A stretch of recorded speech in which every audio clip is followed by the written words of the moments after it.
Derek Brockbank. You're recognized. Thank you. America has an engineered shoreline.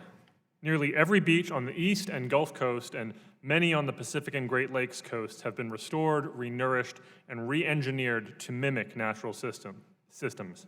And estuarine systems from Louisiana to San Francisco Bay are engineered, either armored with bulkheads and riprap, or preferably with natural infrastructure such as restored wetlands and living shorelines. What connects our shorelines is the need for sand and sediment. Sand and sediment are the building blocks of a healthy coastline. Beaches and wetlands are dynamic systems that should naturally be eroding and rebuilding, but too often they cannot rebuild because we have prevented sediment from ever reaching the coasts. Levees prevent flooding and sediment deposition. Hardened cliffs, riverbanks, and dams keep sediment out of waterways, and jetties and dredging send sediment far offshore. We are facing a coastal sediment crisis, and that's before we consider the challenges of rising sea levels and localized subsidence.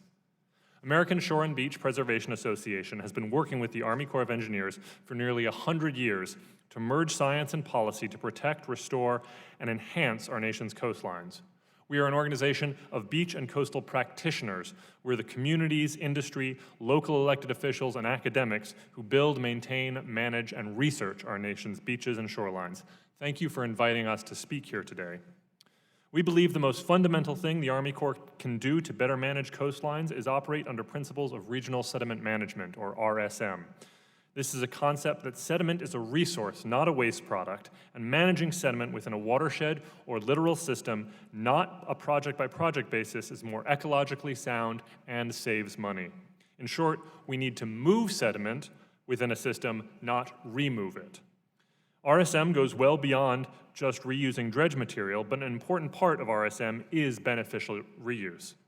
The Corps dredges about 214 million cubic yards of sediment per year from navigation channels. Of that, about 38% is used beneficially. And while hitting 380 might get a baseball player into the All-Star game, the Corps should strive to bat 1,000 and beneficially use 100% of uncontaminated dredge material. The Transportation and Infrastructure Committee has long sought to support RSM in beneficial use. WRDA 2016, Section 1122, has proven to be tremendously popular with local communities.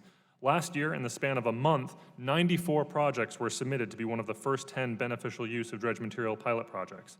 After some delays, the Corps can and should implement and highlight these projects as beacons of what can happen when feds and locals work together to manage a scarce resource. But beneficial use must be systemic across the Army Corps. One way to do this is to change the understanding of the federal standard. As part of the Army Corps' determination of the least cost alternative for the disposal of dredge material, the Corps should include the economic evaluation of sand, including potential ecosystem restoration benefits, storm damage reduction benefits, and other economic values and long-term costs. The next fundamental way to improve coastal project development and prioritization is modifying the Corps' benefit-cost ratio process, the BCR process. BCRs ensure that the federal taxpayer only pay for projects that provide positive economic benefits. However, in designating a project authorized as flood risk reduction or coastal storm risk reduction, the Corps will only calculate benefits derived from reducing flood risk. So that project will not be designed to support other benefits, such as habitat or the economy.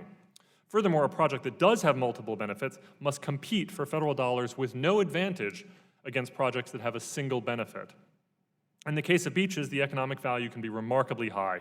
Economist Dr. James Houston has calculated that beach travel and tourism generates $285 billion to the national economy and $23 billion in federal tax revenue annually. These type of economic figures ought to be considered when deciding which flood risk management projects to prioritize. WRDA 2018 did authorize a National Academies and a GAO study to look at Army Corps budgeting practices, and these studies will help inform the Corps BCR process, but by themselves they don't actually change anything.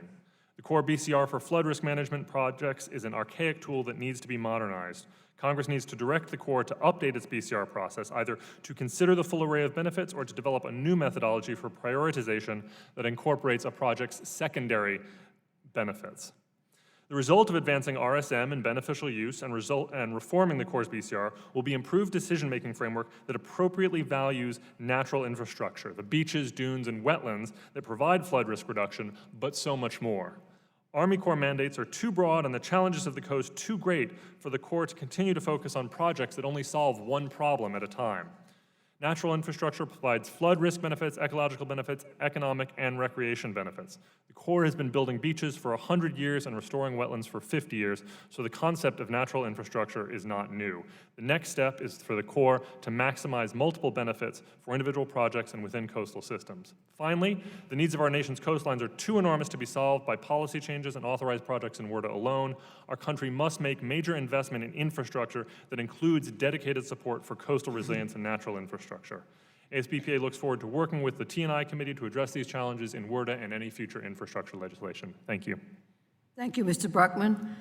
We now recognize